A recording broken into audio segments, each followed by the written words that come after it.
Los hermanos que nos siguen por las redes, Dios les bendiga a cada uno de ellos, ¿no? Aunque yo no estoy en las redes mucho, algunos me preguntan por mi Facebook, por alguna red social. Yo no tengo redes sociales, pero bueno, el pastor me invitó y estoy en sus redes y algunos me saludan, me conocen, me ven por acá, así que Dios les bendiga a todos los hermanos.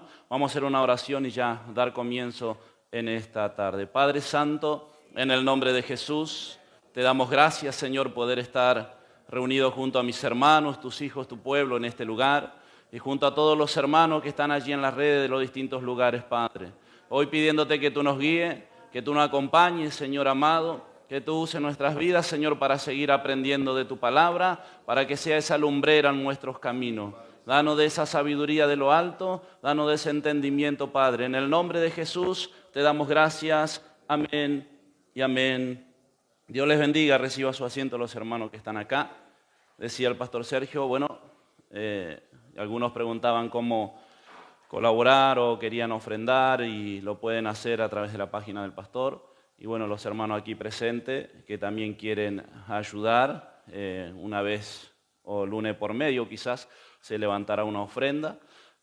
Así que prepare también su ofrenda para la escuela bíblica, para que la palabra de Dios llegue a más lugares donde está haciendo tanta falta, ¿no? Escuchaba, antes de venir para acá, me mostraban una noticia de un pastor en África, Kenia, si no me equivoco, donde él invitó a ayunar a todos sus fieles, sus congregantes, a ayunar hasta la muerte. Mire usted, ¿no? Nosotros a veces invitamos un ayuno un par de horitas y no viene. Pero este pastor, malinterpretando la palabra, usando la misma Biblia, porque dice que relataba esos textos de allá cuando el profeta Jonás fue a la ciudad de Nínive y aquellos se arrepintieron y el rey de Nínive mandó a ayunar hasta los animales, los niños. Quizá Dios se arrepiente y Dios se arrepintió, vio el corazón de ellos, ese arrepentimiento. Dice que este pastor, bueno, la policía entró en un bosque donde se enteraron que estaban esta clase de gente, encontraron 50 cadáveres, 8 murieron, creo que 58, 8 murieron camino al hospital, y los pocos que encontraron se niegan a recibir suero, a recibir alimento, ¿no? Porque dice que hicieron un pacto de ayunar hasta la muerte, y todo aquel que muriera va a ver al Señor Jesús, ¿no?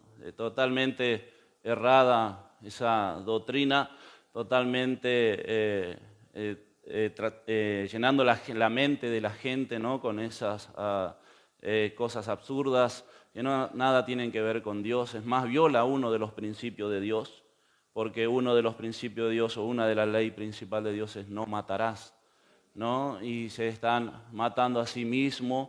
Este pastor se ve que él enseña, pero no lo hace porque él está vivo y está preso hoy, ¿no? Y como muchos, a veces que pasa a un pastor, es siervo de Dios, o mucho en la religión católica, hace lo que yo digo, pero no hagan lo que yo hago, ¿no? Así está bueno, ¿eh?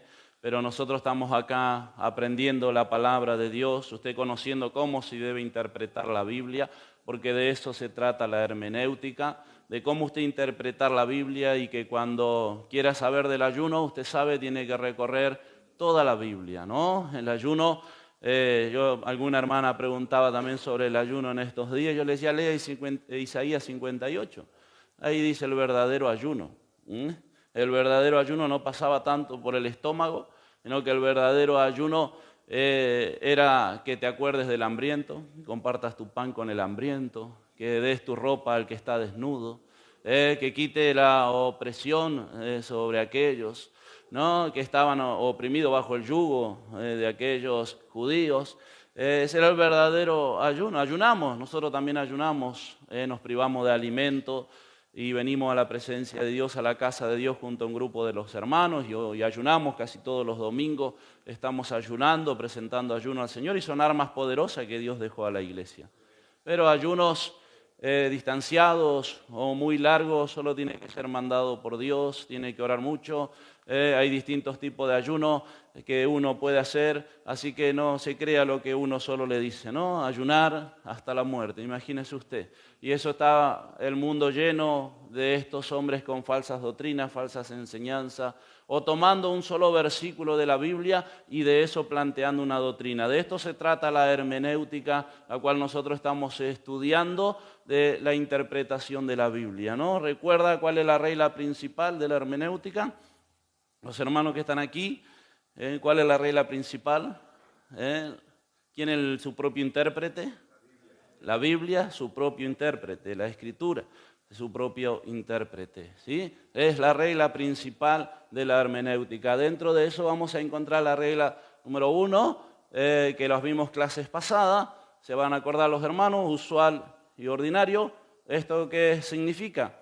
Que no todo lo vamos a trasladar a lo espiritual, que cuando comenzamos una lectura vamos a lo común, vamos allá lo que el escritor intentó expresar con esas palabras. Dentro de esa primera regla vamos a encontrar el hebraísmo que el hermano pastor Sergio nombraba hoy, de ese hebraísmo, de ese argentinismo, o como acá se le llama también en el lenguaje castellano, hiperbole, ¿no? Esa exageración de un hecho, ¿no? Así vamos a encontrar la segunda regla, que es en la que quedamos la clase pasada, la cual estamos viendo, que cuando nos encontramos con una palabra oscura o con una palabra que no entendemos, que tenemos que ir a la frase, ¿sí? Y según la frase, y vamos a ver en un ratito que esta regla es muy importante porque es la que nos va a mostrar en qué sentido debemos tomar la palabra. Si en sentido literal, en sentido figurado, ¿sí? Vamos y estamos leyendo y estamos viendo estas palabras según la frase, lo que indica según la frase. ¿Se acuerdan los hermanos, clases pasadas? Vimos la palabra carne, gracia, salud. Vamos a ver la palabra y llegamos hasta carne. Vamos a ver la palabra sangre, su significado según la frase. Libro de San Mateo. Y un hermano va a leer el libro de San Mateo, capítulo 27 y versículo 25. Estamos en la segunda regla. San Mateo, capítulo 27, versículo 25. ¿Encontraron los hermanos? Y respondiendo todo el pueblo dijo: su sangre sea sobre nosotros y sobre nuestros hijos. Amén. Aquí ocurre que el sentido, la sangre, lo que significa según el sentido de la frase es la culpa y la consecuencia por matar al inocente, Cristo, ¿no? Hechos 17, 26. Libro de los Hechos, capítulo 17 y versículo 26. Y de una sangre ha hecho todo el linaje de los hombres, para que habitéis sobre toda la faz de la tierra, y le ha prefijado el orden de los tiempos y los límites de su habitación. Aquí la palabra sangre, de un solo hombre. Hablándole a los griegos, el apóstol Pablo, y los griegos ellos creían que eran bárbaros, creían que era una raza especial, superior, y él le decía, no, todos venimos de un solo hombre. ¿De cuál venimos nosotros? Un solo hombre, Adán. Por eso venimos todos de un solo padre, una sola madre. Y ellos ahora iban a quedar perplejos, iba a tocar el orgullo de ellos, el apóstol Pablo allá diciéndole, no, pero todos venimos de un solo hombre. Libro de Efesios, capítulo 1, versículo 7. Por su sangre, el perdón de pecados, según las riquezas de su gracia. Y Romanos 5, 9.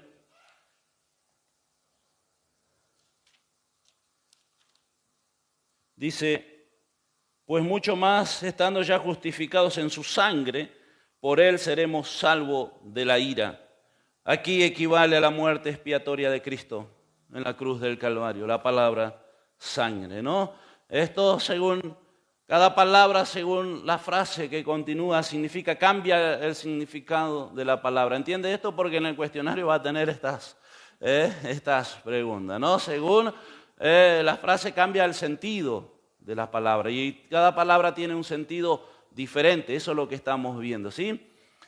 Si no está claro, avisan los hermanos, pero esta es la segunda regla. Según el sentido de la frase, la palabra va a cambiar el sentido, ¿sí? El significado de la palabra. Eso es lo que estamos viendo.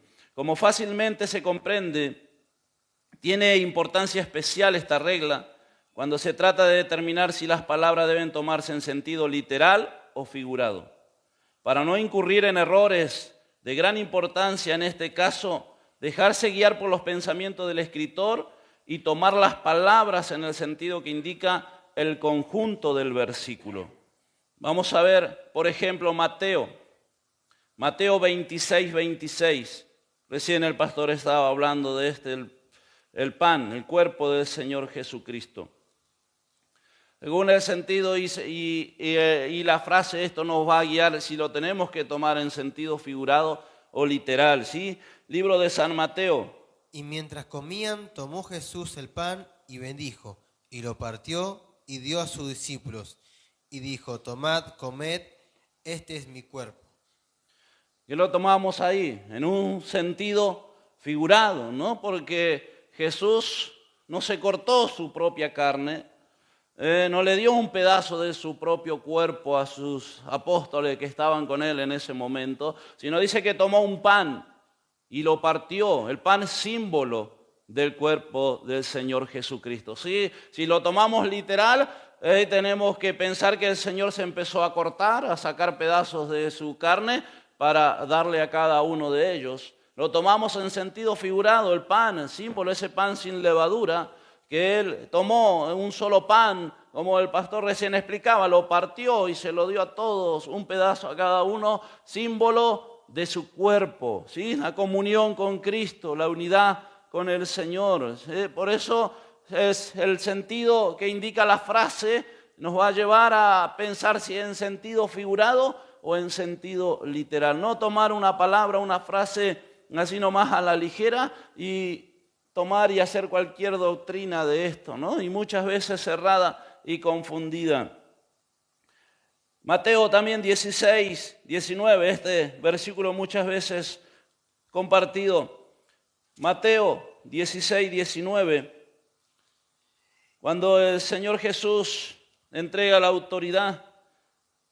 Y a ti te daré las llaves del reino de los cielos, y todo lo que atares en la tierra será atado en los cielos, y todo lo que desatares en la tierra será desatado en los cielos. Apóstol Pedro, ¿no? Lo tomamos en sentido figurado porque usted cree que el Señor Jesús le dio una llave a Pedro, o como hacen algunos que le entregan, ¿no?, un simbolismo, la llave de la ciudad. Y la ciudad no tiene una puerta por donde entrar, ¿no? Algunos piensan que es esto, algunos piensan que el apóstol Pedro tiene llave y que va a abrir el cielo. Esto se tiene que tomar en sentido figurado, porque allá en el cielo no hay una puerta material por donde va a entrar. La única puerta, dice la Biblia, si usted quiere entrar, ¿quién es la única puerta? Jesucristo es la única puerta. Lo que él estaba diciendo a Pedro cuando le entregó la llave, cuando le dice yo te voy a dar la llave, ¿qué le estaba diciendo? Pues muchas veces se ha usado ese versículo, ¿no? Le estaba diciendo te doy la autoridad. La llave es simbolismo de autoridad. Allá el apóstol, y no solamente se lo dio al apóstol, porque algunos dicen Pedro era el más grande, sí, quizás el que tenía más carácter para enfrentar. Era el más arrebatado, era el que siempre estaba primero, era el que estaba al lado del maestro, era el impulsivo, el que sobresalía de los 12, por eso fue el primer pastor, el líder, el que va a quedar. Pero no es que solamente Pedro tenía la autoridad, sino que el Señor delegó esa autoridad también para sus discípulos. Mire Mateo capítulo 10 y versículo 1. No era solo a Pedro que le estaba dando esa autoridad. Entonces, llamando a sus 12 discípulos, les dio autoridad sobre los espíritus inmundos, para que los echase fuera, y para sanar toda enfermedad y toda dolencia. A sus otros discípulos también le dio la autoridad. ¿Sí? era solo a Pedro, como alguno piensa que el apóstol allá. Pedro sobresalía del grupo, era el primero, era el que el Señor estaba ahí, era el más arrebatado. También fue el primero que salió corriendo cuando el Señor lo necesitó allá, ¿no? Cuando Él juró que Él había dicho hasta la muerte te voy a seguir, Señor, como muchos cristianos, ¿no? Cuando vienen a una reunión, hacen promesas, lloran, de acá no me aparto más, sigo más. dos, tres cultos, ¿no? Después no los vemos, no se ven más, ¿no? Bueno, Pedro era allá, le dijo, yo voy a ir contigo hasta la muerte si es necesario. Pero cuando estaba allá entre la gente, vinieron dos, vinieron tres y le dijeron, vos sos de aquel, vos estuviste con el maestro. Y él lo negó 3 veces, dice allá la palabra, ¿no? A los 3 le dijo, no, yo no tengo nada que ver, yo no soy de aquel. Y salió huyendo ese Pedro, ¿no? Ese Pedro que era hombre débil, común, aleluya. Ese Pedro era el que el Señor le dijo, le voy a dar la autoridad. Vos tenés la autoridad allá. Era el líder, era el que sobresalía, pero a sus otros 11 también Él le dio la autoridad para... y sabe que también a nosotros nos dio la autoridad. A la iglesia también le dio la autoridad. Mire qué dice, y vamos a ver allá, Mateo 18 ya lo leímos, ¿no? A ver, 18. Sí.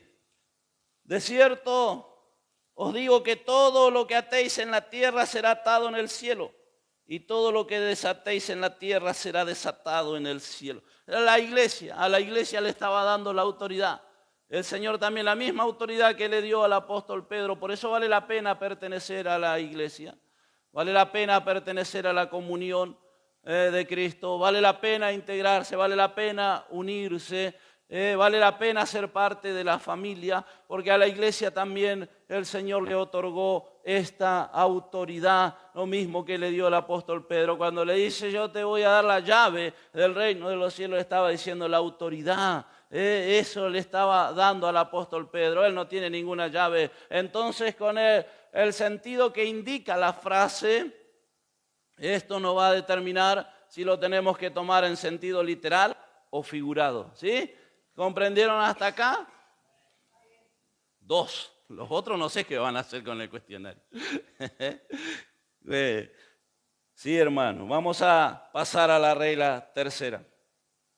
El sentido que indica el contexto de la palabra oscura o de lo que queremos comprender o entender. Dice así, la regla tercera, es necesario tomar las palabras en sentido que indica el contexto. Los versículos que preceden y siguiente al texto que se estudia. ¿Sí? Los contextos es el versículo, a veces tenemos que ir con los versículos más abajo o tenemos que ir más arriba. Te recuerdo que nosotros tenemos título, tenemos capítulo y a veces alguno piensa que termina ese título, termina allá y se terminó el tema. Y a veces el tema sigue en el otro capítulo o sigue 2 capítulos después. Porque recuerde que los originales no tenían ni capítulo, ni versículo, ni título. Esto se agregó a la Biblia que hoy nosotros tenemos para hacer más fácil encontrar la palabra y el versículo, ¿sí? No quiere decir que cuando se terminó allá de leer y dice allá el título, Jesús bendice a los niños y leemos allá y se terminó el tema. A veces siguen otra palabra y si queremos investigar tenemos que ir a otro contexto, tenemos que ir a la otra palabra, a ver qué dicen los otros evangelios y cotejar toda la Biblia. Más si es en un sentido de doctrina, ¿no? Lo hemos visto muchas veces, que si es una doctrina tiene que pasar por toda la Biblia. La Biblia no se contradice, decía recién el pastor, ¿no? Todos hablan lo mismo, eran distintos personajes, distintos escritores, pero todos hablan lo mismo. La Biblia no se contradice a sí misma. Sucede a veces que no basta con el conjunto de la frase para determinar el verdadero significado de ciertas palabras. Por tanto, se debe empezar la lectura más arriba y continuarla más abajo. Lo que procede y sigue a la expresión oscura.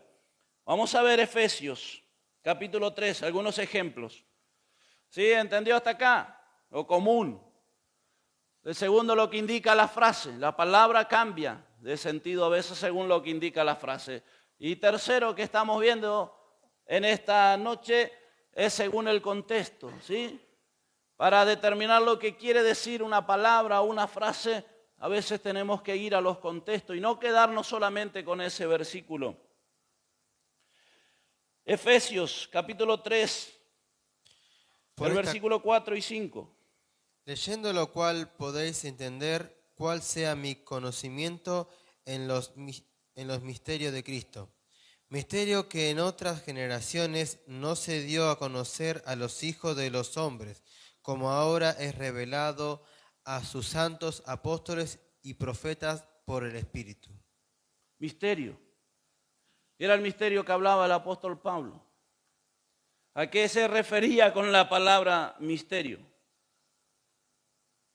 A la participación de los gentiles en el beneficio del Evangelio, la salvación. ¿Sí? Según el contexto, la palabra misterio del cual el apóstol hablaba estaba significando de la salvación también para los gentiles, de ese misterio él estaba hablando. Si usted se queda solo con la palabra misterio y ese versículo y no va a saber qué estaba hablando el apóstol de qué era, entonces vamos y tomamos los versículos más arriba, el versículo que continúa, y ahí vamos a descubrir que él estaba hablando a los gentiles y que él estaba hablando de la salvación para ellos. Gálatas, capítulo 4 y versículo 3.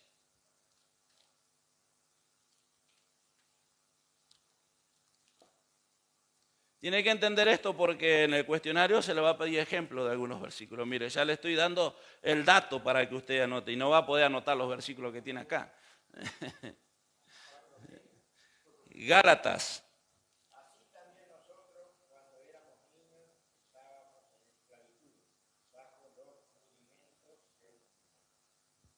Bajo los rudimentos del mundo. ¿Qué está diciendo el apóstol a los Gálatas con los rudimentos del mundo? ¿Quién entiende?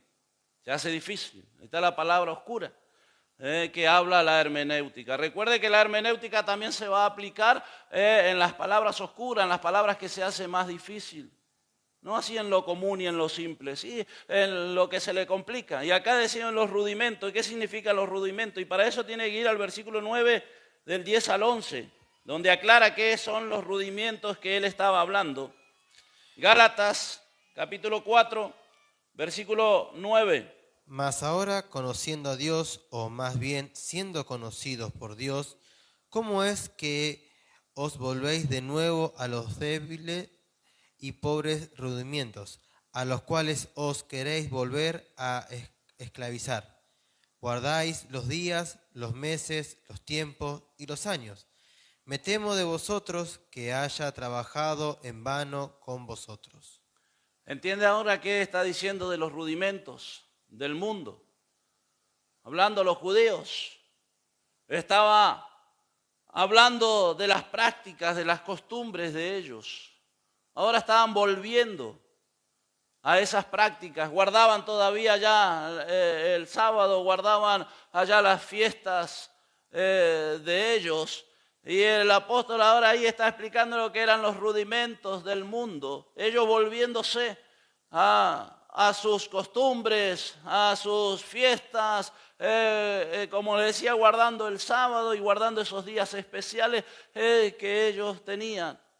Ahora él estaba explicando y esa palabra rudimento ahí se aclara de lo que significan las prácticas o costumbres judaicas. A veces una palabra se aclara en el contexto por un empleo de una palabra que tiene la misma significación o bien por una palabra opuesta y contraria a la oscura. A veces en el mismo contexto vamos a encontrar una misma palabra o dos palabras que significan lo mismo, o otra palabra, por ejemplo, vida, y va a encontrar muerte, opuesta. Y eso le va a aclarar el significado del texto, del versículo que usted quiere estudiar. ¿Se entiende? ¿Sí? A veces se va a encontrar con esa problemática y vamos a ver algunos ejemplos. Gálatas 3:17. Esto pues digo, el pacto previamente ratificado por Dios para con Cristo, la ley que vino 430 años después, no lo abroga para invalidar la promesa.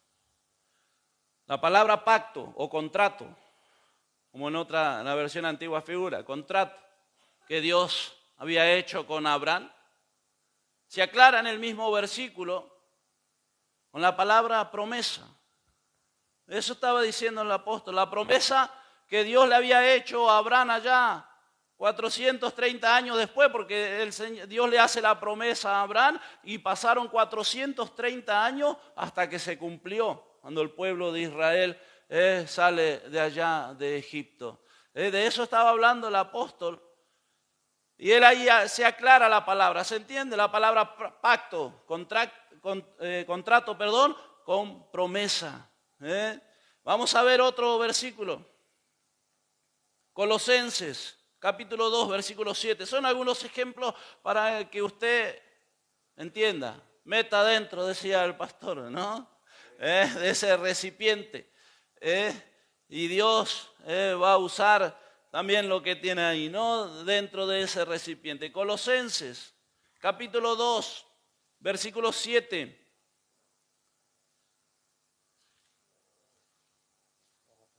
Capítulo 2, versículo 7. Arraigaos y sobreedificaos en él, y confirmaos en la fe, así como habéis sido enseñados, abundando en las acciones de gracia. La palabra, arraigados y sobreedificados en Cristo. Ahí mismo en el mismo versículo el apóstol aclara con la palabra confirmados, que quiere decir lo mismo, ¿no? Arraigados, sobreedificados, confirmados en Cristo, agarrados en el Señor. ¿Se entiende? Se aclara ese versículo, lo que está significando esas palabras que a veces son difíciles de entender, arraigados, sobreedificados. Era como con la palabra confirmado, donde lee más abajo, confirmados en la fe, unida e inmediata en las mismas, ¿sí? Él ahí se está aclarando este versículo. Vamos a ver Romano capítulo 6, versículo 23. ¿Están entendiendo los hermanos hasta aquí? 6:23. Sí, hermano, perdón. Porque Romanos la paga 6:23. del pecado es muerte, mas la dádiva de Dios es vida eterna en Cristo Jesús nuestro. Amén. Está bueno que entienda, sino que pregunte. A veces si no puede preguntar acá o si le hace estar acá, puede preguntar al pastor en el culto, cuando viene, cuando nos ve, nos puede preguntar también, ¿no? Porque a veces en un cuestionario yo no entendí la pregunta. A veces, ¿por qué? Por no levantar la mano o no preguntar al pastor. Tenemos una semana y muchos de acá nos vemos 2 o 3 veces en distintos cultos, en distintos anexos, ¿no? Y qué lindo decir, hermano, tuve duda con esta pregunta. Y aparte los cuestionarios no se entregan de una semana para la otra. Hay hermanos que todavía ni entregaron el cuestionario desde introducción bíblica. Y le aviso que a partir de la próxima clase viene el primer cuestionario de hermenéutica. Y se les va a ir sumando. ¿No? Pero qué lindo que usted se saque las dudas, ¿no? Y después no escriba, no entendí, ¿no? Sino que se pueda sacar las dudas, que nuestra intención es que usted aprenda, nuestra intención es que usted aprenda, como decía al principio, a interpretar la Biblia, para que no venga cualquiera después a decirle no, porque la Biblia dice acá, y usted se cree lo que dice, no porque es un pastor o porque es ahora como se nombran, como decía el hermano Sergio, ¿no? El apóstol, el reverendo, el tanto, y como es un apóstol, como un profeta. Y yo decía ayer allá en el anexo, como hoy tenemos el YouTube y el internet y se escucha cada profeta, cada apóstol y reverendo de no sé cuánto, ¿no? Y allá están los cristianos metidos porque lo dijo el hermano, porque lo dijo allá tal aquel cosa. No, usted tiene la palabra de Dios y lo que estamos viendo que la Biblia es su propio intérprete. Usted tiene que entender la palabra y tiene que tener luz en la palabra para no ser engañado, dijo el Señor, porque en el último tiempo dice que aún los escogidos van a ser engañados. ¿Por qué muchas veces hablábamos clases anteriores? Por pereza, por no leer la Biblia, por no prestar un poquito de atención, por estar distraído cuando venimos a un culto, porque venimos al culto y estamos pensando en otra cosa y cuando nos damos cuenta decimos no entendimos. No, yo quiero que usted entienda, quiero que usted comprenda, no solamente se lo dije el otro día para el cuestionario, sino que usted está entendiendo cómo se lee la Biblia, cómo se debe interpretar la Biblia y para no ser engañado en estos tiempos. No, aquí la palabra, la paga del pecado es muerte, muerte. Sí, se resalta y se aclara con la dádiva de Dios. ¿Qué es la dádiva de Dios? Vida eterna. Muerte es vida. ¿Sí? Con una palabra contraria se aclaró ese texto de lo que quería decir el apóstol. Juan, capítulo 3, versículo 36. Libro de San Juan, capítulo 3 y versículo 36.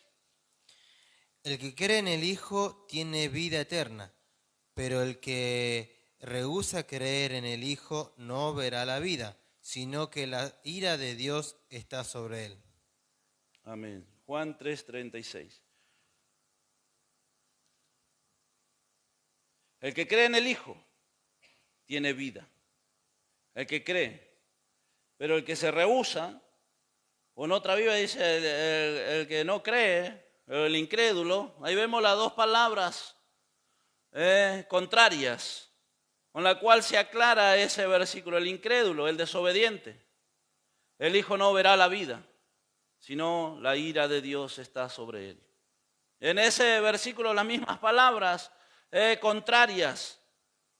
¿Sí? Ahí se aclara ese versículo. Estamos viendo el sentido según el contexto. Usted tiene que ir o leer todo el versículo, a veces se aclara en el mismo versículo, a veces como vimos el ejemplo de allá el apóstol Pablo, pasaron 2 o 3 versículos y allá recién vuelve al tema. Así el apóstol Pablo, él hace muchos paréntesis y a veces hasta pasa de capítulo siguiendo el mismo tema. Así que tiene que leer la Biblia, tiene que tener una buena concordancia, un buen diccionario bíblico y tiene que tener ganas de aprender la palabra de Dios, ¿sí? y deseo de aprender. Bien, continuamos. ¿Hasta aquí vamos? ¿Sí? ¿Más o menos? ¿Alguno no entiende? Vamos yendo de a poquito. Y despacito. Según la frase, según el contexto, se aclara esa palabra oscura. A veces una palabra expresa una idea general y absoluta. Se debe tomar en un sentido restrictivo o limitado, según determine alguna circunstancia especial de contexto, o bien en el conjunto de las declaraciones de las Escrituras en asuntos de doctrina. Esto es lo que estábamos hablando, ¿no? Y que cuando es una doctrina no se puede tomar un solo versículo, o a veces hay palabras en la Biblia, vamos a ver ahora algunos ejemplos, el cual se puede agarrar así nomás de los pelos y querer probar una doctrina, ¿no? Salmo 7, versículo 8, David, el rey David, Salmos, capítulo 7 y versículo 8. Igual usted estos versículos los va a tener acá en el estudio, hermano, ¿sí? Por ahí alguno que por ahí se preocupa si no anotó el versículo. Jehová juzgará a los pueblos, júzgame, oh Jehová, conforme a mi justicia y conforme a mi integridad. Júzgame, oh Jehová, conforme a mi justicia, decía él.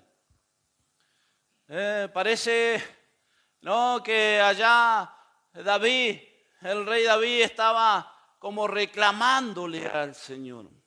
Vio la doctrina hoy de reclamarle, la doctrina hoy de declarar, porque él decía conforme a mi justicia, mira cómo yo anduve con íntegro corazón, porque había uno que lo estaba acusando, lea después todo el completo del Salmo, lo estaba acusando y parece que como que le estaba reprochando a Dios. ¿Quién es el hombre para reclamar a Dios, no? ¿Quién somos nosotros? Pero él le decía, fíjate que yo he andado en integridad de corazón. David, un hombre también, como hablábamos de Pedro hoy, con faltas, con muchas fallas, con muchas dificultades. Pero él en esta situación de que otro estaba acusando, estaba hablando mal de él iba a pedir la justicia de Dios. Y él reclamando a Dios de esto, vio la doctrina hoy de declarar, de reclamar. ¿Sabe que Dios dejó una sola pauta ya para que el hombre le pruebe, no? A muchos no les gusta hablar de esto, pero en una sola cosa, ¿no? Dios dijo, probadme ahora, ¿sí? ¿En qué es? El diezmo, ¿sí? Es una sola cosa que algunos están en contra, que eso era para los judíos, que eso no era ya. A otros les cuesta, pero es la única, allá regla, la única oportunidad que Dios dejó para que se lo probase a través del diezmo. Pruébenme a ver si yo no voy a derramar bendición hasta que sobreabunde. Malaquías capítulo 3. Pero después parece que acá David estaba ya reclamando, haciendo pacto. No se crea todo eso. Veo que hoy está de moda hacer pacto y traiga ya una ofrenda, un dinero y hagamos pacto. Dice el apóstol Pablo que no hay que traer la ofrenda ya ni con tristeza ni por necesidad. Así que no tiene que traer o creer aquello que dice, tenés que traer una ofrenda por tu familia, traer un sacrificio, hacer un pacto, como muchas veces hace, porque esto no es bíblico, ¿no? El apóstol mismo dice, no traigan por necesidad, sino trae con alegría. Entonces usted cuando va a traer la ofrenda en la escuela bíblica va a traer con alegría, va a traer con gozo, ¿no? Y cada ofrenda que usted da con gozo, con alegría, no por necesidad, no porque allá vienen algunos y dicen, no, si querés que oremos por tu familia, como estábamos escuchando, te hacen dar una ofrenda, no te cobro, pero trae una ofrenda, no, trae allá, ¿no? Y a veces por necesidad, porque uno está enfermo y le piden ofrenda, salga corriendo y no haga pacto. El hombre no puede hacer pacto con Dios. El que hace pacto con el hombre es Dios. Al revés. No el hombre, yo no puedo pactar con Dios. Pero sí Dios puede hacer un pacto conmigo. Pero no se crea eso, vamos a hacer pacto, vamos a traer una ofrenda, vamos a traer allá. ¿No? Parece que acá David estaba reclamando a Dios esa rectitud. Que él era, yo soy recto, soy bueno, no hago mal a nadie, ¿no escuchó eso? Cuando le predicamos a alguno, tenés que venir al Señor, tenés que venir a Cristo, porque son los últimos días, porque el Señor viene a buscar a la iglesia.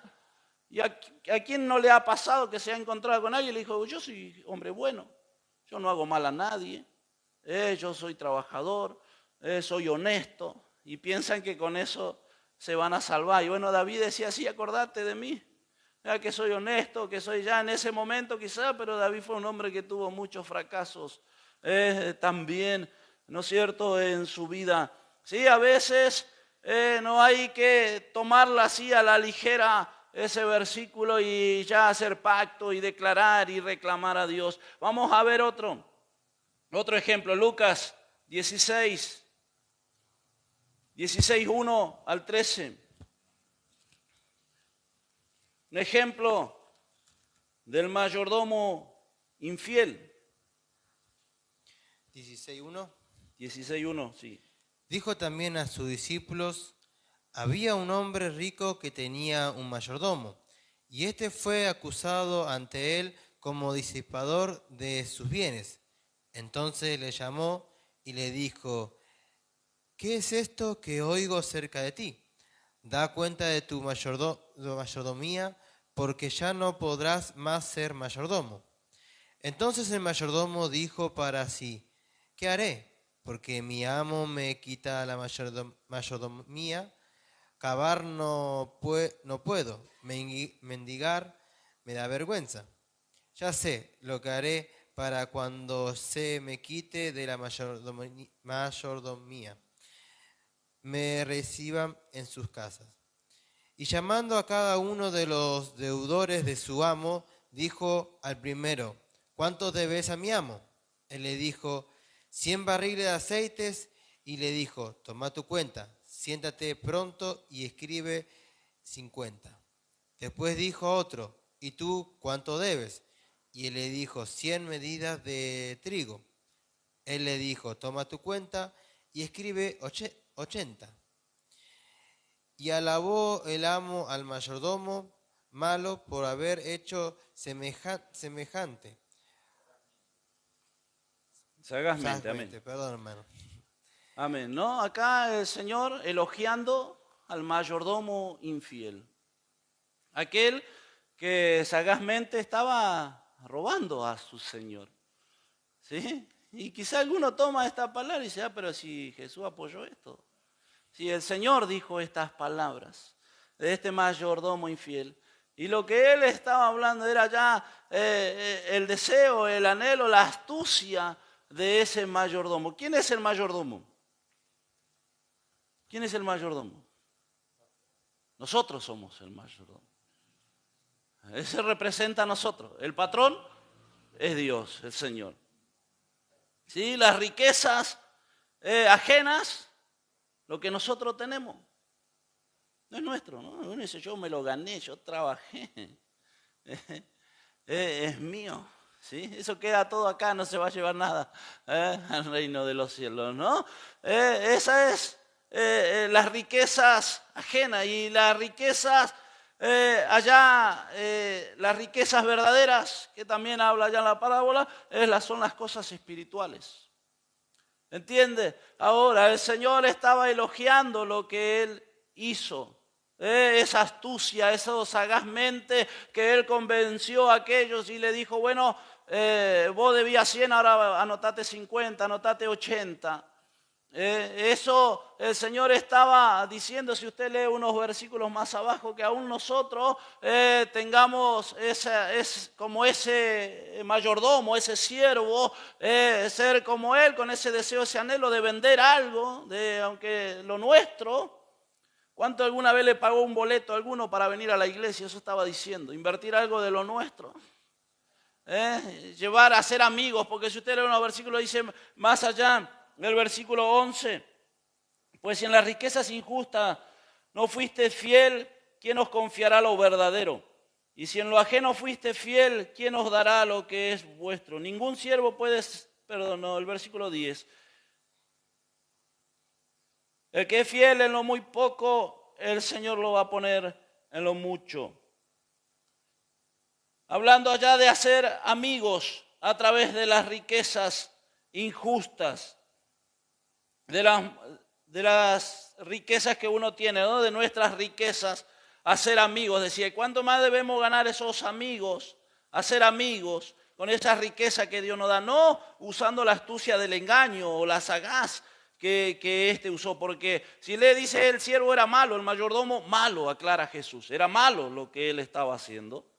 Sino que la astucia que usó, la sagacidad que él usó, eso alababa al Señor, que nosotros tenemos que ser sagaz, que a veces tenemos que invertir algo de lo nuestro para poder ganar esas almas, para que vengan a Cristo y conozcan también la salvación, ¿no? A veces pagar un remis, un boleto, a veces ir a comer con alguien y hablarle del Evangelio, hablarle de Cristo, mostrarle que somos diferentes, tener un testimonio. Eso estaba diciendo el Señor, no es el que estaba apoyando lo que aquel decía. Mire Lucas 12:33, que a veces nos cuesta invertir algo de lo nuestro. 12:33, venid, vended lo que poseéis, da limosna, haceos bolsas que no envequezcan, tesoros en los cielos, que no se agote, donde el ladrón no llega, ni polilla destruye, ¿no? Vended de lo vuestro. Eso es lo que Jesús estaba diciendo con aquella parábola de ese mayordomo infiel, ¿no? Invertir algo de lo nuestro. Él es el patrón, nosotros somos ese mayordomo. Esas riquezas ajenas es lo que nosotros poseemos. Y las riquezas allá eternas es el reino de los cielos. Que podamos invertir de nosotros también, hermano, allá para el reino de los cielos. Vamos a leer Juan. Ya enseguida estamos cerrando. Juan, capítulo 9, versículo 3. Respondió Jesús: no es que pecó éste ni sus padres, sino para que las obras de Dios se manifiesten en él. Estaban preguntando acá porque había un ciego que era de nacimiento. Y sus discípulos le preguntaron, ¿quién pecó? Él o sus padres. Y el Señor en ese versículo dice, no pecó ni este ni sus padres. Pero no estaba diciendo que no tenían pecado. No estaban diciendo que no habían pecado, sino que no había pecado para que él estuviese ciego. Porque la Biblia dice allá el apóstol Pablo, por cuanto todos pecaron, por cuanto todos pecamos. ¿Sí? No le estaba diciendo el Señor que no tenían pecado, ni sus padres, ni él. No estaba diciendo que culpa a veces de la ceguera que no tenía pecado por esa enfermedad. A veces ocurre eso. A veces nosotros mismos nos enfermamos y eso no significa que estemos en pecado. O como muchas de esas falsas doctrinas que no podemos enfermarnos, que Dios es nuestro sanador y algunos no quieren ni siquiera ir al médico. Nosotros creemos en este Dios sanador, creemos en este Dios poderoso, pero a veces tenemos que ir al médico, no nos queda otra. ¿No? ¿Para qué? Para el Señor humillarnos, nuestro orgullo, porque a veces somos pastores, porque a veces somos siervos de Dios, porque a veces tenemos mucha fe y hablamos de fe donde vamos, y a veces nos agarra una enfermedad que tenemos que ir al médico. Entonces Dios así nos doblega, Dios así nos humilla, nos mantiene humildecitos. Después está el otro que, bueno, yo le digo a algunos que tiene sociedad con el médico, porque le duele el dedo al médico, le duele la uña al médico, no, estoy resfriado, médico, y vive en el médico, ¿no?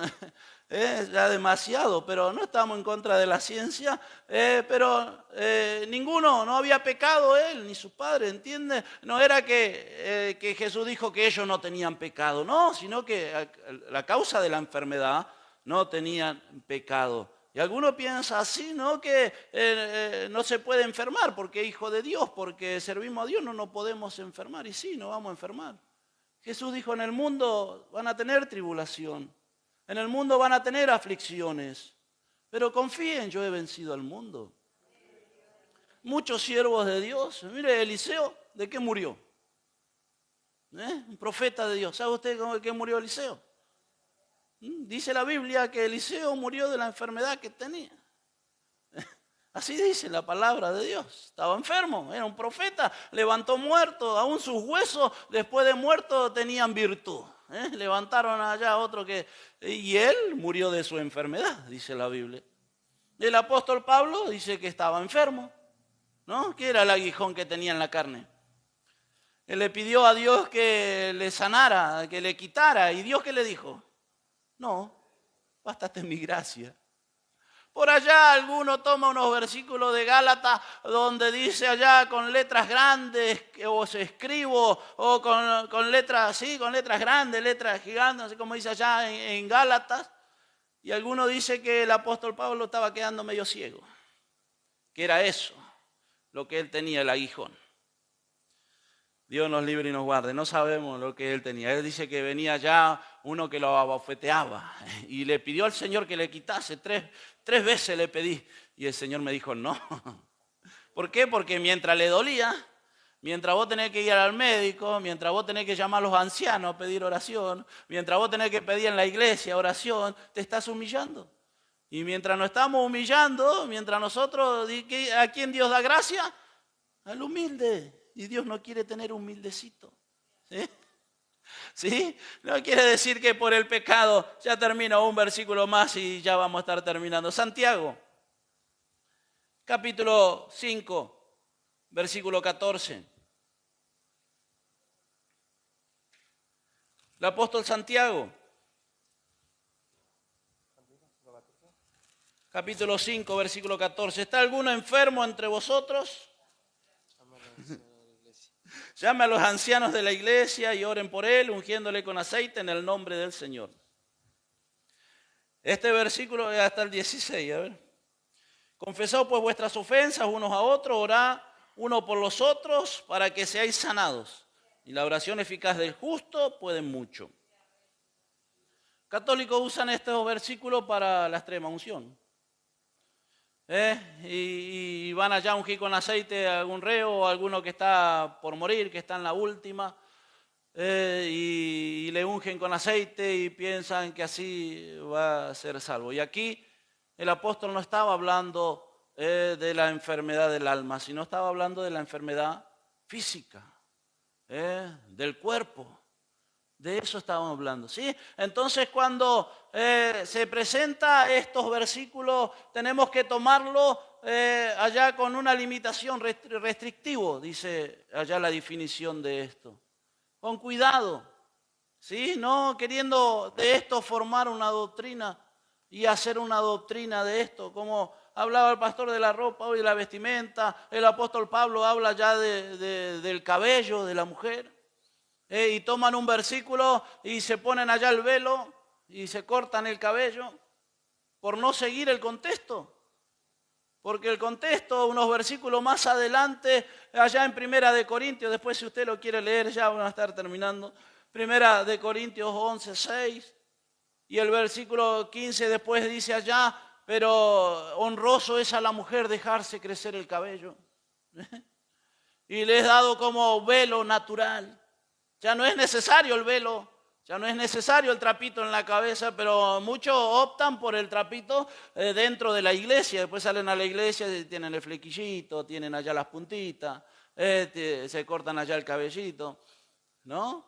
Por no seguir el contexto, porque el mismo apóstol dice, pero mejor a la mujer le es honroso dejar crecer su cabello. Es un velo natural que Dios le dio a la mujer, ¿sí?